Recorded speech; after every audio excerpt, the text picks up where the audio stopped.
I stared at the text message on my phone, my fingers hovering over the keyboard. Mom's words glowed on the screen. "We'll be there tonight. Dad wants to see the new place."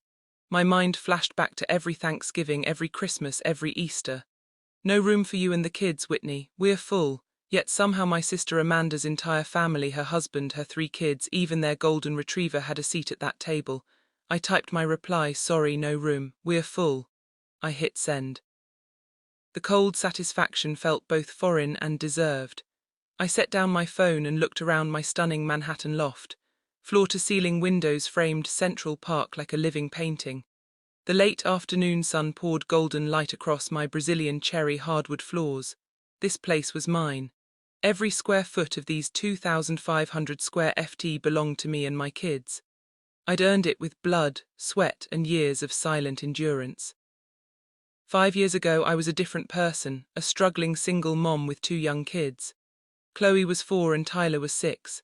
I remember calling Dad 2 weeks before Thanksgiving, my voice small and hopeful. I'd asked if we could come for dinner. His response was gruff, dismissive, like I'd asked him for a kidney instead of a seat at his table. "Your sister's already coming with her crew. House is packed," he'd said. The line went quiet except for the sound of a football game in the background. I'd offered to bring my own folding chairs, told him we could sit in the kitchen, that the kids would be on their best behavior. I just wanted them to know their grandparents, to feel like they belonged somewhere bigger than our tiny apartment. "Whitney, don't make this difficult. There's just no room," he'd said, and hung up. I drove past their house that Thanksgiving Day, unable to stop myself. I saw Amanda's black SUV in the driveway, her husband's truck parked on the street. I counted maybe 10 cars total. Their childhood home had 6 bedrooms, a finished basement, and a dining room that could seat 20 people, but there was no room for me and my kids. We spent that Thanksgiving at a diner on Route 9. I ordered turkey dinners for 3 and pretended it was an adventure. Chloe colored on her paper placemat with crayons the waitress brought. Tyler asked why Grandpa didn't want to see us. I had no answer that didn't break my heart. Christmas that year played out the same way. I called in early December, hoping maybe Thanksgiving had been a fluke. Dad said Amanda had already claimed the guest rooms for her kids. There was no space. Easter came and went with the same excuse. I stopped calling after that.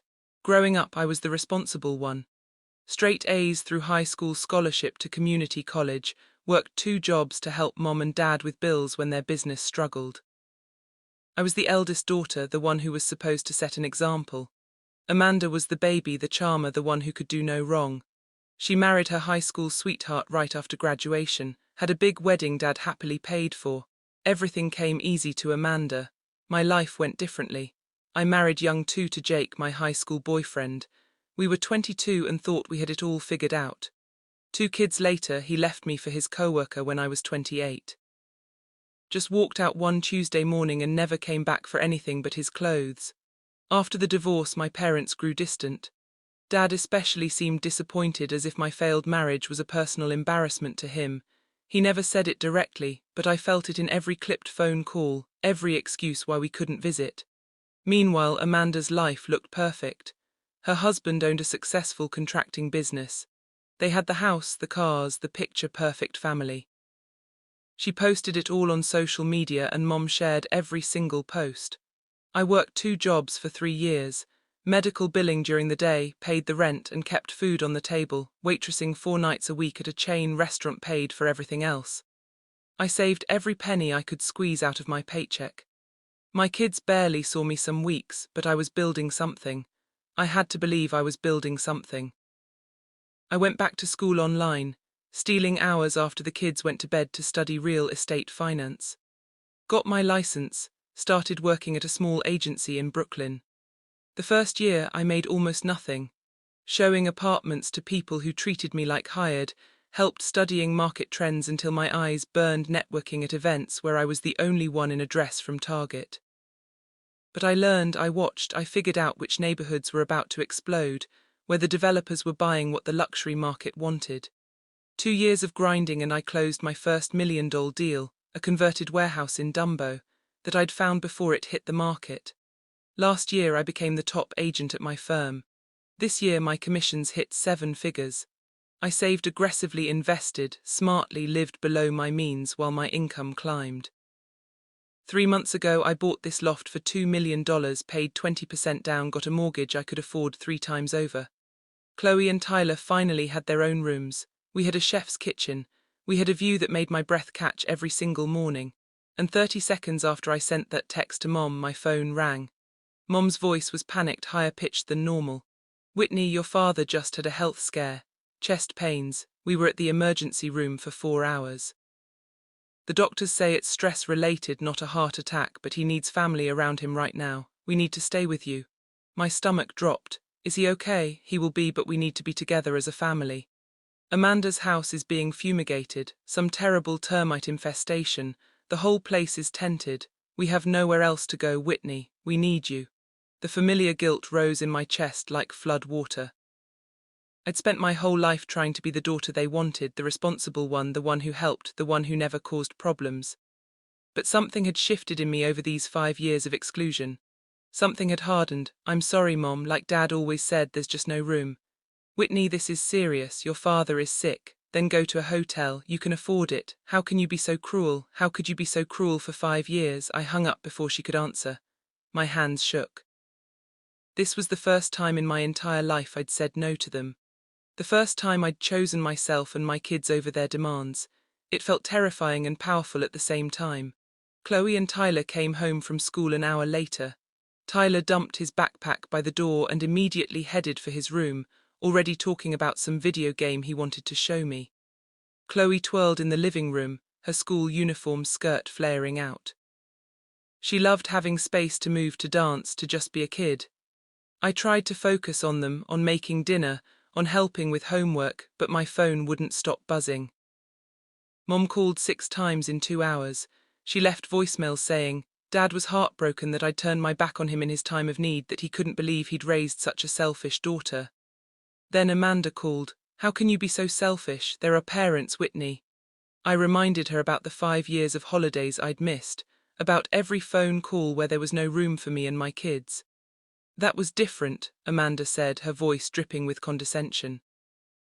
You were going through a hard time. They didn't want to burden you with having to travel and bring dishes and be around the whole family when you were struggling. Burden me by letting me sit at their table, by acknowledging my kids exist. You're being dramatic. This is about Dad's health, not your hurt feelings about the past. It's always been about the past.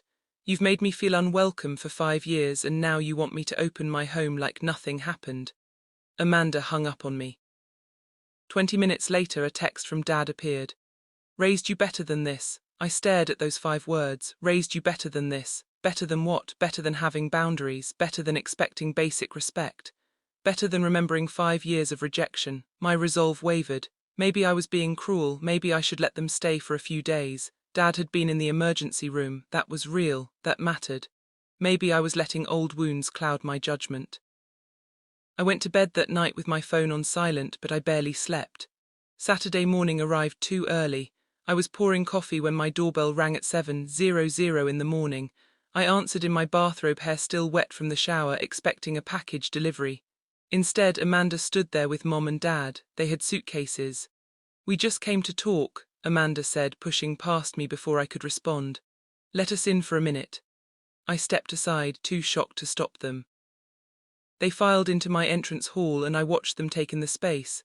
The soaring ceilings, the windows, the custom lighting, the art I'd carefully chosen. Must be nice, Dad said, his voice flat. How much did this place cost? Mom asked, walking over to touch the marble countertop in the kitchen. Hope you didn't go into debt for it, Amanda added, settling onto my cream-colored couch like she owned it. Dad sat heavily next to her, one hand on his chest. We need to stay here, Whitney, just for a week or two, until Amanda's house is ready. Mom clasped her hands together, her eyes pleading. We can't afford a hotel for 2 weeks, you know, Dad's on a fixed income. I knew that was nonsense. Dad's retirement was substantial. He'd worked for the county for 35 years and had a full pension. They owned their house outright. They could afford a hotel, a nice one, without blinking. I said no. I told them, my voice steadier than I felt. Stop being vindictive, Amanda snapped. This isn't about the past. This is about Dad's health. It's always been about the past. You've made me feel unwelcome for 5 years. You've excluded my children from family gatherings. You've treated us like we don't exist. And now you want me to just forget all that because it's convenient for you. You're being dramatic, Dad said, reaching for the TV remote on my coffee table like he lived here. We had space limitations. Amanda's family is bigger, it made sense. You have 6 bedrooms and a finished basement. Space wasn't the issue, you just didn't want us there. Mom's eyes welled with tears. After everything we did for you, this is how you repay us. I felt the old programming kicking in, the guilt that had been installed in me since childhood. The obligation to family, to respecting your elders, to being the good daughter. My chest tightened. Tyler and K.H. Lowe emerged from their bedrooms, confused by the voices. They stood in the hallway in their pajamas, watching. Dad's face softened immediately. He turned toward them, opening his arms. Hey kiddos, Grandpa missed you so much. Think you could convince your mom to let us visit for a little while?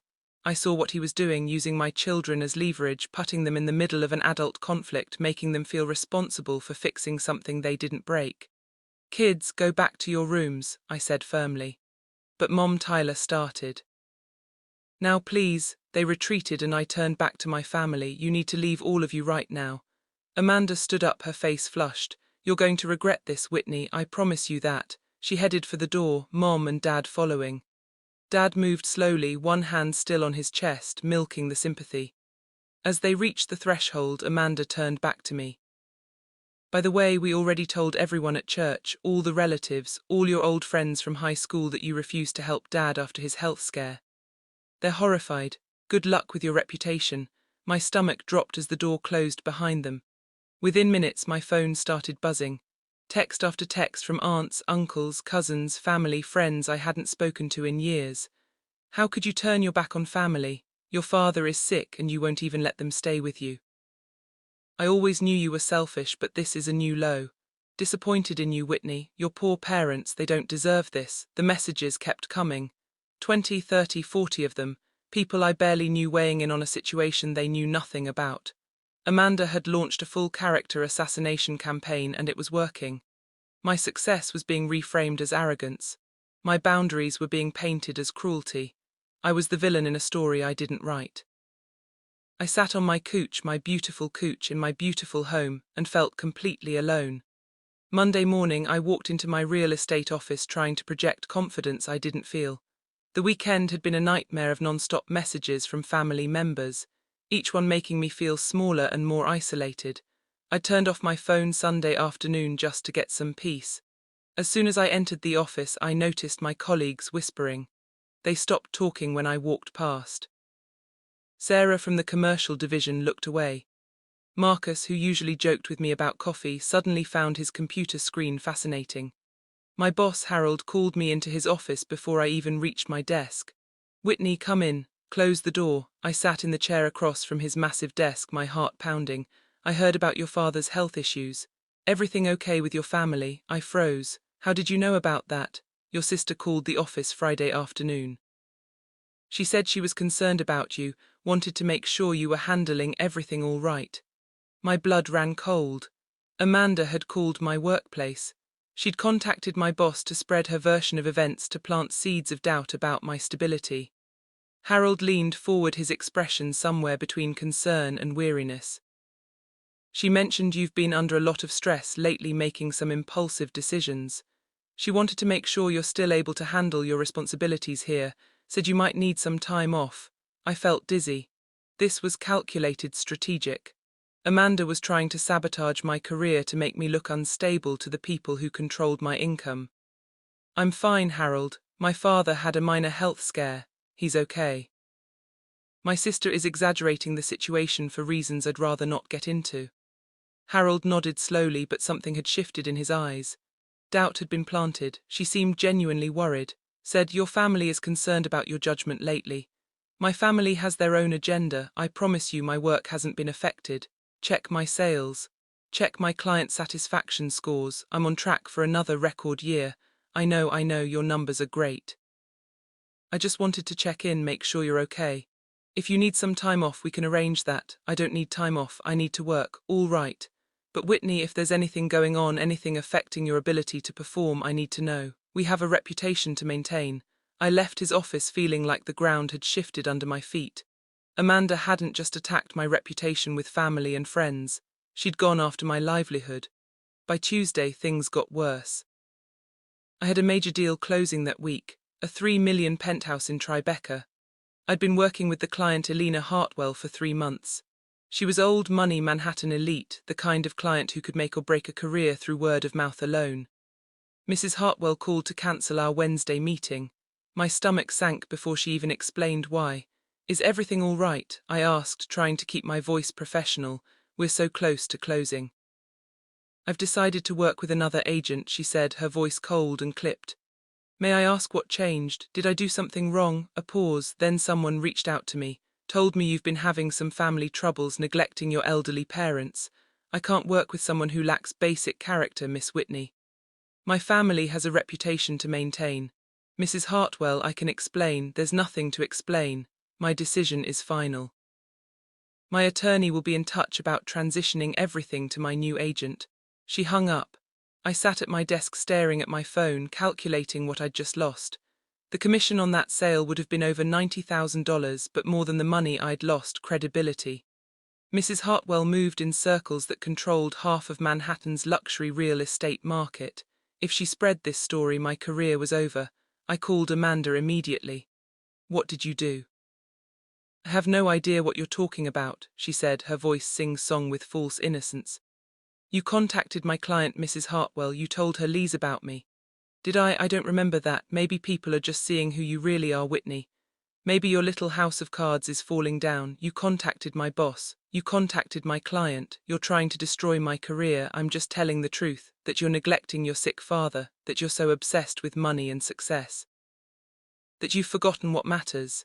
If people are responding to that truth, maybe you should look in the mirror. Nothing you've said is true. Then why is everyone believing it?" She hung up.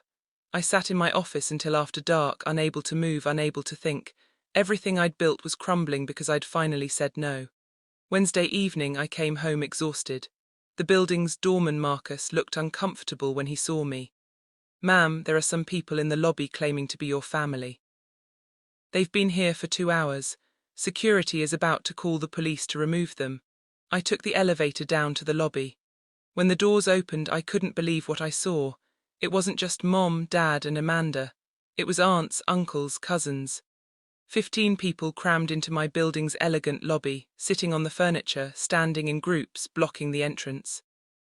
They'd organized an intervention in my building, in front of my neighbors, in front of the building staff who knew me, who'd watched me move in with such pride 3 months ago. Aunt Patricia rushed over as soon as she saw me. "Whitney, honey, this has gone too far. Your father is sick. We're all worried about you." Uncle Frank was right behind her. "We raised you better than this. Family takes care of family." Cousin Jennifer, who I hadn't spoken to in 10 years, chimed in. "My mom told me, what's happening? I can't believe you turn your back like this." Amanda stood in the back, arms crossed, a satisfied smirk on her face. This was her doing. She'd rallied everyone, painted me as the villain, and brought them here to publicly shame me into compliance. "You need to leave," I said, trying to keep my voice down. "All of you, this is my home. You can't ambush me here. We're not leaving until you apologize and invite your father to stay." Mom said, her voice loud enough to echo through the lobby.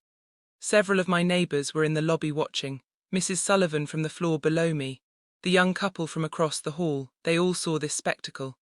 The building manager, a stern man in his 50s named Robert, approached. "Miss Whitney, I'm sorry, but we've had several complaints. This gathering is disrupting other residents. If this continues, it could violate your building's conduct clauses. We take peaceful enjoyment of the building very seriously." I felt trapped. They weren't just attacking my reputation or my career anymore. They were threatening my home, my actual residence, the place I'd worked so hard to buy, where my kids were supposed to feel safe. Amanda's voice cut through the murmuring. "Just say yes and we'll all go away. It's that simple." The weight of everyone's eyes pressed down on me. The shame of this public confrontation. The fear of losing my home on top of everything else. I felt backed into a corner with no way out. "Fine," I heard myself say loud enough for everyone to hear. "You can come up."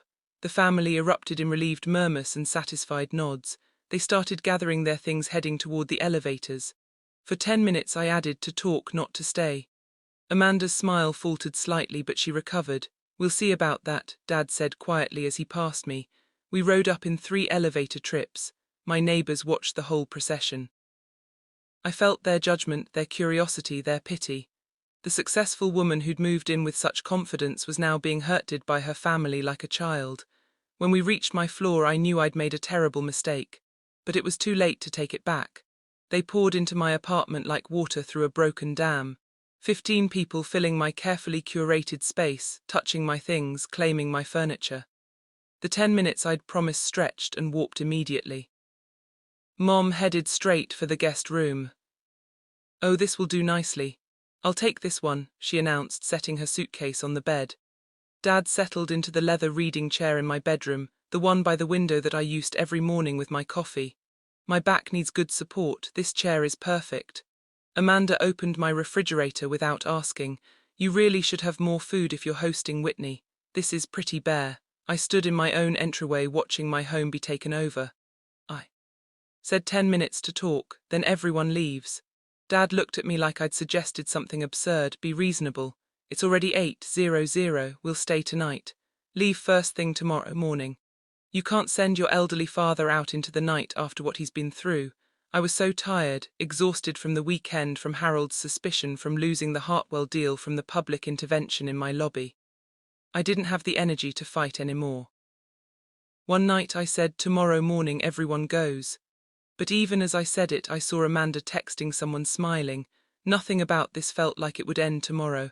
Tyler and KH Lowe had been at an after-school program. When they came home at 8:30, they stopped in the doorway staring at the crowd of people filling our home. "Why is everyone here?" Tyler asked quietly, standing close to me. "They're staying one night," I told him. "Just tonight." But KH Lowe's face crumpled. These were the grandparents who never made room for them. The extended family who never sent birthday cards or showed up for school plays. Now they were everywhere, taking up all the space. Amanda arrived half an hour later with her 3 kids and her golden retriever. The dog immediately jumped on my cream-colored couch with muddy paws. "Amanda, get your dog off my furniture." "Relax, it's just a couch. We're family." Her kids, ages 5, 7 and 9, ran through the apartment, shrieking, opening doors, touching everything. One of them knocked over a vase I'd bought at an art fair in Brooklyn. It shattered on the hardwood. "Kids will be kids," Amanda shrugged. I wanted to scream. Instead, I helped KH Lowe and Tyler to bed, my hands shaking with suppressed rage. The next morning, I woke to the smell of cooking. In my kitchen, Mom had made breakfast using all my groceries. Egg cartons, bread, cheese, the organic bacon I'd bought for the weekend, all gone. The counters were covered in dirty dishes, spilled milk, coffee grounds. Dad sat on my couch and his bathrobe, TV remote in hand, watching ESPN like he'd lived there for years. I thought everyone was leaving this morning. "Oh honey, don't be so rigid. We're family. We should spend some time together." Amanda showed up at 9:00 with bagels and more of her family chaos. Her kids immediately took over Tyler and KH Lowe's rooms. My kids found me in the hallway. "Mom, why are they in our rooms?" "Just for today," I lied. "Tomorrow everything goes back to normal." But I could see in Tyler's eyes that he didn't believe me.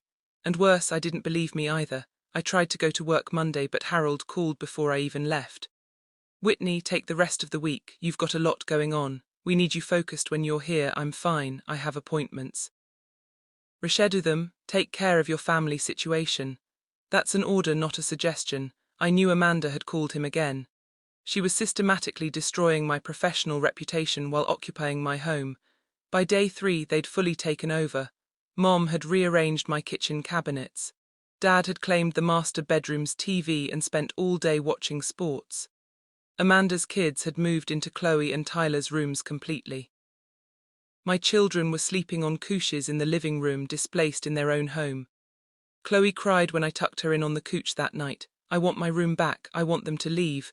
"Why did you let them come?" I had no good answer.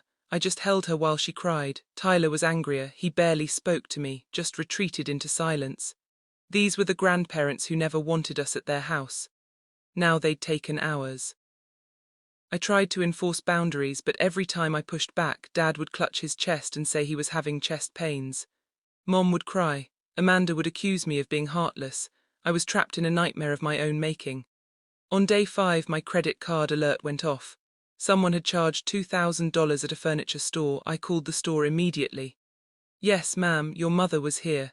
She used the card ending in 4723. Bought a mattress, bedside tables, and a dresser for delivery tomorrow. I hadn't authorized this. She must have taken my card from my purse. I confronted Mom in the guest room. She'd claimed, "You stole my credit card and bought furniture." I didn't steal it. We're family, and if we're staying here we need to be comfortable. You can afford it, Whitney. Stop being petty about money. You're not staying here, you said one night. Plans change. Your father needs a stable environment while he recovers.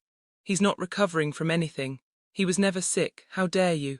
After everything we've done for you, I changed all my passwords, moved my credit cards to a safe only I could access. But when I checked my bank accounts, I found Mom had also used my debit card, groceries, shopping, restaurants. $4,000 in 5 days. When I showed Amanda the charges, she just shrugged. Maybe if you'd been more welcoming from the start, they wouldn't have to scramble to make themselves comfortable. I felt like I was losing my mind. Every day, more boundaries dissolved. More of my life disappeared under their occupation. Then on day 7, a letter arrived from my building's co-op board. Multiple noise complaints had been filed. Amanda's kids running wild at all hours. Her dog barking and jumping on other residents in the elevator. Someone had reported suspicious number of occupants in my unit. Possible fire code violations. I had 30 days to resolve these issues or face fines and possible eviction proceedings. I stared at the letter, my hands numb. They weren't just taking over my home. They were destroying my life piece by piece, and I'd let them in. That night I tried to talk to Amanda alone in my home office.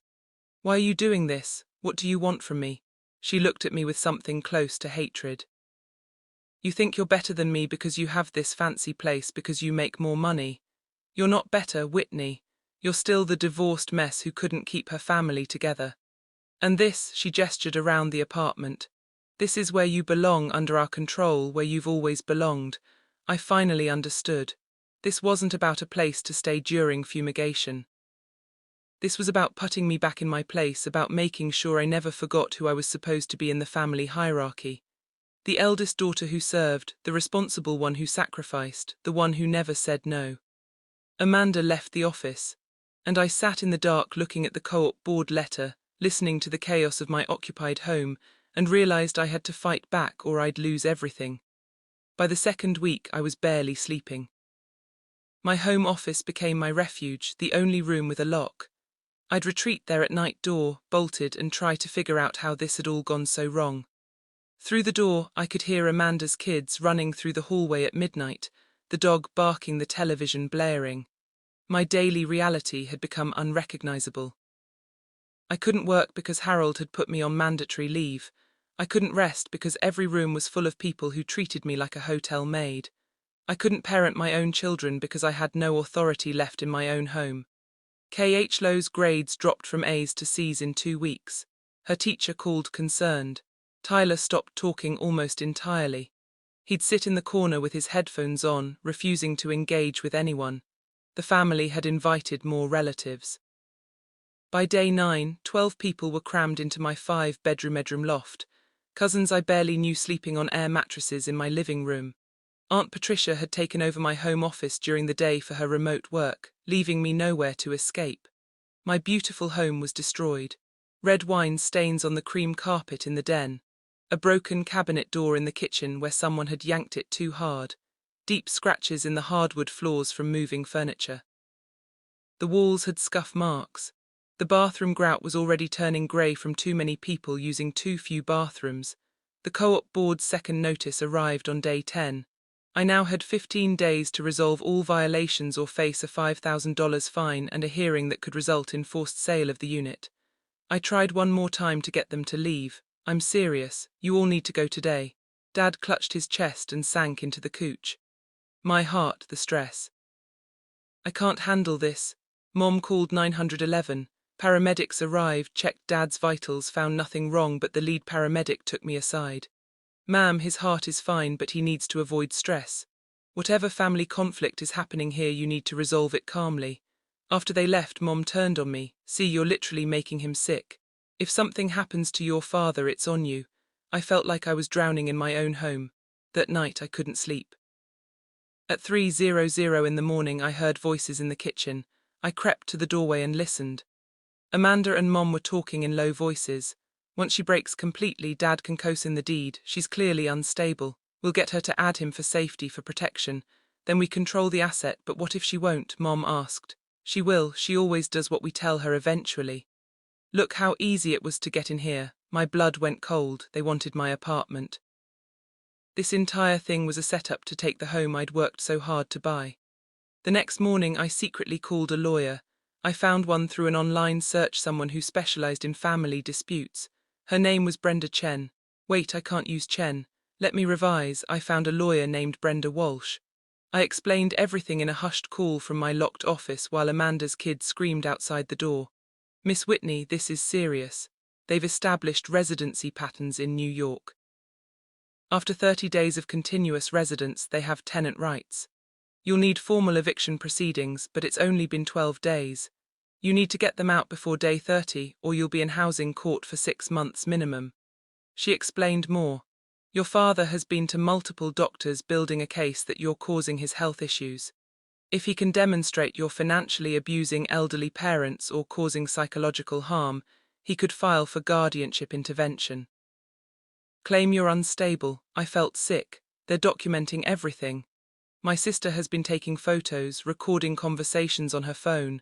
She's building a narrative that you're unstable, potentially dangerous, can't manage your own affairs. Combined with your father's health claims, they could pursue legal intervention. Get a judge to force you to add family members to your deed for supervision. Can they do that? It's rare, but with the right judge and the right story, it's possible, especially if they can show a pattern of erratic behavior. Have you been fired from your job? No, but I'm on forced leave because my sister called my boss and said I was unstable. That helps their case. Any other signs of instability they could point to? I lost a major client because they contacted her and said I was neglecting my parents. Brenda was quiet for a moment. Miss Whitney, they're executing a coordinated campaign to destroy your credibility, take your home and possibly gain legal control over your finances. This is sophisticated financial abuse. What do I do? We fight back, but you need to move fast and be smart about it. As I was talking to Brenda, my office door handle jiggled, then pounding. Whitney, open this door, Amanda's voice. I have to go, I whispered to Brenda and hung up. When I opened the door, Amanda stood there with her phone raised, recording. Why are you hiding in here? Who are you talking to? Are you planning something? I'm allowed privacy in my own home. Your home, this is family space now. We don't have secrets from each other. Behind her I could see Dad watching, Mom watching, all of them waiting to see if I'd break. That afternoon my doorbell rang. I answered it to find my downstairs neighbor, an elegant woman in her late 60s. We'd spoken a few times in the elevator. Her name was Margaret Sullivan. Miss Whitney, may I speak with you privately? I stepped into the hallway, pulling the door closed behind me. I've heard everything through my ceiling. The shouting, the chaos, the things they say about you when they think no one's listening. I know what they're doing. You do. I'm a retired attorney, 40 years of family law. I've seen this pattern before. It's called elder-driven financial abuse. Parents or siblings move in, take over, eventually force the homeowner out or onto the deed.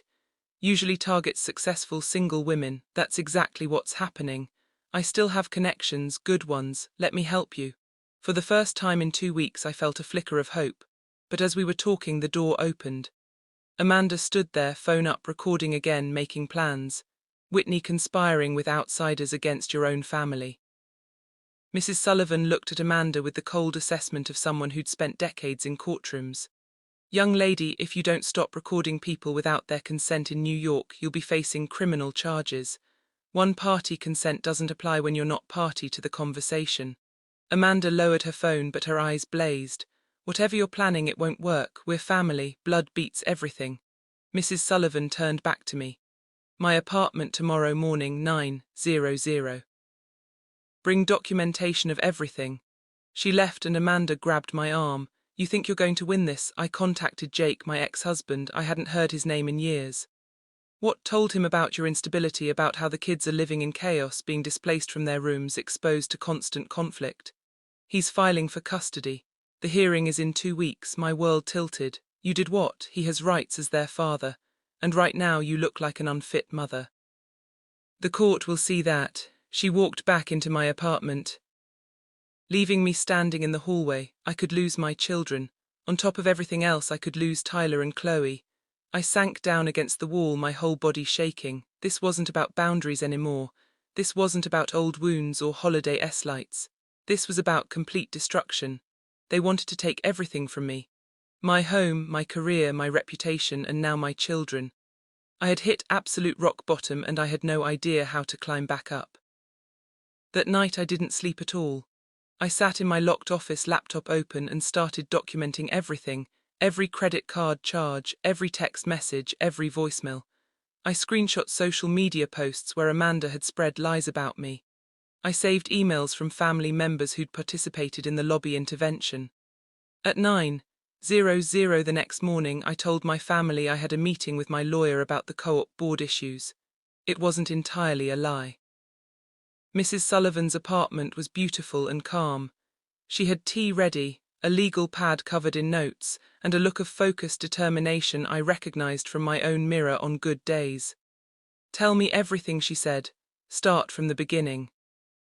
I told her about the 5 years of exclusions, the holiday rejections, the pattern of favoritism toward Amanda, the health scare that started this nightmare, the occupation of my home, the campaign to destroy my reputation and career, the plot to force me onto my deed, and finally Jake's custody filing. Mrs. Sullivan took notes, asked sharp questions, and never once looked at me with pity. When I finished, she leaned back. "Here's what we're going to do. First, I'm calling my former colleague. Her name is Brenda Walsh. She's the best family attorney in Manhattan. She'll handle the custody case. That's my lawyer. I called her yesterday. Good instinct. I'll call her after we're done here and give her my perspective. Second, we're going to document everything in your apartment. We need evidence of the occupation. The damage, the theft, how they watch me constantly. I have a security consultant. He'll install hidden cameras in your apartment tomorrow while you take your family out for breakfast. Perfectly legal in your own home as long as bathrooms and bedrooms being used by guests are excluded. We'll capture everything they do and say when they think you're not watching. Third, we file police reports for the credit card fraud. Your mother committed a crime. We document it formally. She's my mother." Mrs. Sullivan's expression hardened. "And she's stealing from you." "Choose," I nodded. "Okay." Fourth, we get building security footage from your lobby intervention. That's harassment, possibly criminal, menacing, depending on what was said. Can we do that? I'm on the co-op board, I can access it. Fifth, we document your father's fake medical episodes.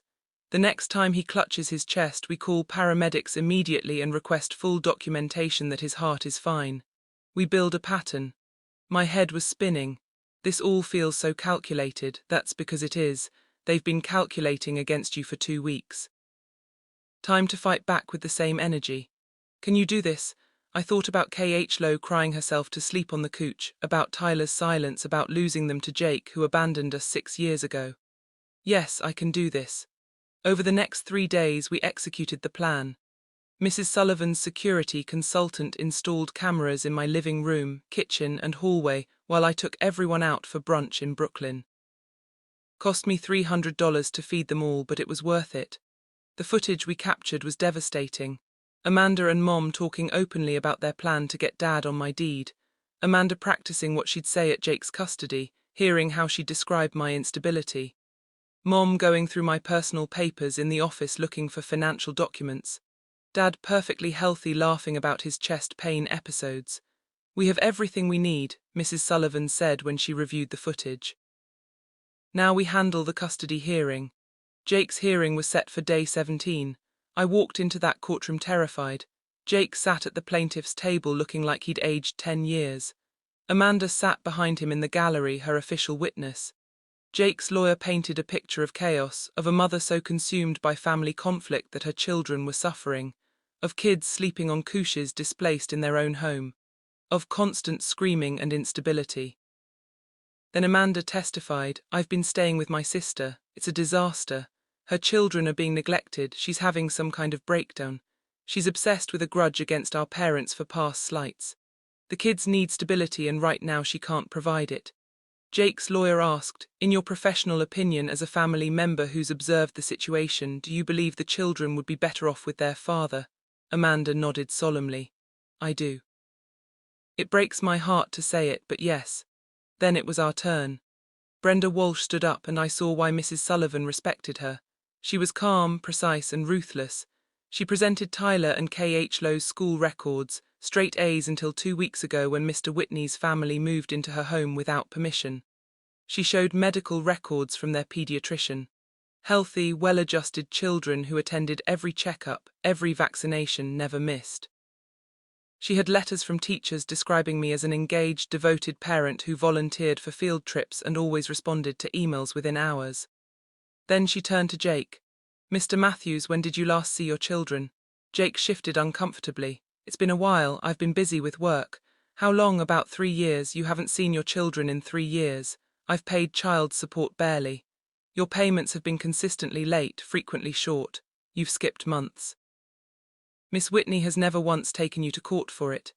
She supported these children almost entirely on her own, and now you want custody because Jake's lawyer objected, but the damage was done." Brenda presented evidence of the family occupation, the co-op board violations, the credit card fraud, the coordinated campaign to destroy my reputation. She showed the judge text messages from Amanda to Jake coordinating this custody grab as part of a larger strategy to destabilize me. "Your Honor, this is not about the children's welfare. This is about punishing Miss Whitney for setting boundaries with her abusive family. Mr. Matthews is a pawn in a larger game of financial abuse and control." The judge reviewed everything silently. Then he looked at Jake.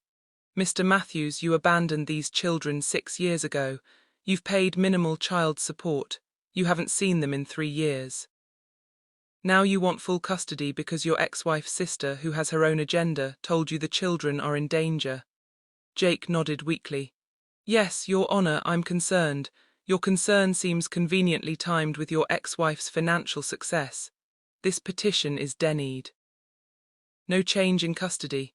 Furthermore, I'm ordering a review of your child support payments to ensure they're adequate and timely. If Miss Whitney wishes to pursue back support, this court will support that action." The gavel came down. Amanda looked like she'd been slapped. Jake just looked relieved it was over. Outside the courthouse, Amanda caught up with me. "This isn't over. You think you won. You haven't won anything." "Actually, I have. I won my children. That's everything." That night, Mrs. Sullivan and Brenda came to my apartment with a plan for the final phase. We served formal trespass notices to everyone in my home. Based on the documented credit card fraud, the harassment, and the building violations, we'd obtained restraining orders. Building security was on standby. Police had been notified this was a civil matter, but they agreed to send officers as witnesses if things escalated. I walked into my own apartment with Brenda, Mrs. Sullivan, and 2 police officers. Tyler and K.H. Lowe were safely at Mrs. Sullivan's apartment. "You have 2 hours to pack and leave. I have restraining orders for all of you based on harassment, financial abuse, and documented threats. If you refuse, you'll be arrested for criminal trespass." Dad started to clutch his chest. Here we go again. But one of the police officers, a woman in her 40s who'd clearly seen this routine before, stepped forward. "Sir, if you're having a medical emergency, we need to call an ambulance immediately." "Are you having a heart attack?" Dad's hand dropped. "No, I'm fine." "Then you need to pack. You have 2 hours. The family erupted. Threats of lawsuits, claims that I'd regret this forever, accusations of abandoning family, but they packed. Amanda was the last to leave. She stood at my door, her face twisted with rage. "You'll be alone forever. No one will ever forgive you for this. I'd rather be alone than abused." Mom turned at the threshold, tears streaming down her face. "I'm sorry, Whitney, I really am. I don't know how it got this bad." For just a moment I wanted to reach out to salvage something. But then she kept talking. "But you've always been so difficult. If you'd just been more like Amanda, more flexible, more understanding, none of this would have happened." And there it was. Even in apology, the blame landed on me for having boundaries, for wanting respect, for expecting to be treated like I mattered. "Mom, you're not apologizing for what you did. You're apologizing that I didn't let you do it." I closed the door. The lock clicked. For the first time in 17 days, my home was quiet. Tyler and K.H. Lowe came back an hour later. Tyler stood in his doorway looking at his room. "Is it really over?" "Yes, baby, it's really over." Chloe hugged me so tight I could barely breathe. "I got my room back." "You did, you both did, and no one's taking it again." That night after the kids were asleep, I walked through my apartment. It would take time to repair the damage, the stains, the scratches, the broken things. But it was mine again. I'd lost some relationships I couldn't repair, but I'd gained something more valuable. My self-respect, my children's respect, and the knowledge that I could stand up to the people who'd controlled me my whole life and survive. 3 months passed. Winter settled over Manhattan and my life slowly rebuilt itself into something I barely recognized, something better. The apartment repairs took 6 weeks and cost $15,000. New carpets, refinished floors, a replaced cabinet door, fresh paint. Every repair felt like reclaiming territory, erasing the occupation one room at a time. My co-op board violations were resolved once I showed them documentation of what had happened. Robert, the building manager, actually apologized. We've seen situations like this before. Family taking advantage. I'm sorry we didn't realize what you were dealing with. My career took longer to salvage. Harold called me back to work after a month once Mrs. Sullivan, who knew half of Manhattan's elite, made some calls vouching for my character. I'd lost the Hartwell deal permanently, but other clients started calling. Word got around about what had happened. Some people respected that I'd stood up for myself. Others wanted nothing to do with family drama. I was okay with that. I didn't need everyone. I just needed the people who saw me clearly. Tyler and K.H. Lowe thrived once the chaos ended. Tyler's silence lifted after a few weeks. He started talking again, joking again, being 11 years old again. K.H. Lowe's grades climbed back up. Their therapist said they'd weathered the storm remarkably well, largely because they'd seen me finally fight for them for us. I went completely no contact with my parents and Amanda. I blocked their numbers, blocked them on social media, returned letters unopened. Through family members who still talk to me, I heard that Amanda's marriage was struggling. Her husband had finally seen the manipulation tactics she used, the lies she told, and he was done. Dad's health miraculously improved once there was no one to manipulate with it. I felt no satisfaction in their struggles, just relief that they were no longer my problem. Thanksgiving approached, my first truly independent holiday. Part of me dreaded it. The old wound still itched sometimes, the little girl inside me who just wanted her parents to love her, to make room for her. But Mrs. Sullivan invited us to join her family. I hesitated for days before accepting her apartment. That Thanksgiving day was full of warmth and laughter. Her daughter and son-in-law lived in Boston and had driven down with their 2 kids. Mrs. Sullivan's son was there with his wife and baby. The table was crowded, loud, chaotic in the best way. Tyler and Chloe fit right in, playing with Mrs. Sullivan's grandchildren like they'd known them forever. No one asked invasive questions. No one made passive-aggressive comments. No one kept score of who brought what or who deserved which seat. Before dinner, Mrs. Sullivan raised her glass of wine. She looked around the table at her family and then at me and my kids. I want to make a toast. Family isn't always blood. Family is who shows up when you need them. Who makes room for you at the table, in their hearts, in their lives. To chosen family. To the people who see us, accept us, and love us as we are. Everyone raised their glasses. I felt tears sliding down my face before I could stop them. Chloe reached over and squeezed my hand. For the first time in my life, I felt genuinely welcomed. Not tolerated, not barely accommodated, welcomed, wanted, valued. Later that night, back in my quiet apartment, I stood at my floor-to-ceiling windows looking out at Manhattan. The city lights twinkled like stars brought down to earth. Tyler and Chloe were asleep in their rooms, safe and loved and secure. I thought about my 5-bedroom loft, the same number of bedrooms my childhood home had. But these rooms were filled differently, with my children's laughter instead of tension. With chosen family instead of obligatory relatives, with peace instead of manipulation. There was no room in my life anymore for toxicity, for conditional love, for people who made me feel small. Only room for authentic connection, for respect, for real family. My phone buzzed, a text from Amanda. I almost deleted it without reading, but curiosity won. Mom's having surgery next week. Minor thing, thought you should know. I stared at the message for a long time. Old Whitney would have felt crushing guilt. Would have called immediately, apologized for everything, offered to help. Would have fallen right back into the pattern. New Whitney recognized this for what it was. Another test, another manipulation, another attempt to pull me back into the cycle. I didn't respond. I just set down my phone. Instead, I texted Mrs. Sullivan. Thank you for today, for everything. You gave us something we've never had before. A real family, she responded immediately. Your family now, Whitney, real family. Always room at my table for you and those beautiful children. I smiled, genuine and content. This was what I'd been searching for my whole life, not approval from people who would never give it, not acceptance from family who saw me as a servant, but authentic love from people who chose me, who saw my worth, who made room without me having to beg for it. I thought about that text I'd sent 3 months ago. Sorry, no room, we're full. Those words had cost me relationships I'd spent my whole life trying to save. But they'd also saved me, saved my children, saved my sense of self. Setting boundaries wasn't cruel, it was necessary, it was survival, it was choosing myself when no one else would. Sometimes the family you're born into can't see your value, sometimes they're so invested in who they need you to be that they can't accept who you actually are. That's not a failure on your part, that's their limitation, not yours. I'd learned that you can't make people love you the way you deserve, you can't force them to make room for you at their table. But you can build your own table, fill your own rooms, create your own family from people who actually see you, value you, choose you. Standing up for yourself costs something. I'd paid the price in lost relationships, damaged reputation, financial stress and emotional trauma. But staying silent would have cost more. It would have cost my dignity, my peace, my children's well-being and my sense of self. My phone buzzed again. Another text from Amanda, more insistent this time. I turned off my phone without reading it. There was no room in my life for that anymore. My rooms were full of love, peace, security and chosen family. Full of authentic relationships instead of toxic obligations. Full of self-respect instead of self-betrayal. I walked over to K.H. Lowe's room and peeked in. She was fast asleep, her face peaceful in the glow of her nightlight. Then Tyler's room.